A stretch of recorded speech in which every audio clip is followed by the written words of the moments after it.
First of all, what cities are so expensive to live in? Democrat-run cities.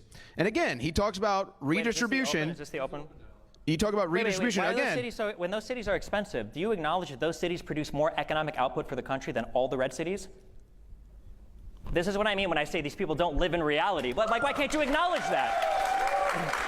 Because you'll very quickly say things like, oh, well, there are more homicides in Chicago. Yeah, there's more people that live in Chicago, and Chicago is what makes Illinois all its money. That's where the money comes from, or the blue cities. It's not just blue states that subsidize the existence of red states, which is true. And by the way, all of those governors were so happy for the American Rescue Plan when Biden was there to hand out money to shore up their budgets. But then when you want to talk about expenses and living and all these other things, now you want to talk about how blue cities need to be held responsible, but you don't give them credit for the economic output? It's insane. It's a nice deflection. So Democrat cities are the most expensive to live in, so I'm glad you at least acknowledge that. And again, more expensive to live in the U.S. than Uganda as well, right? It is, right?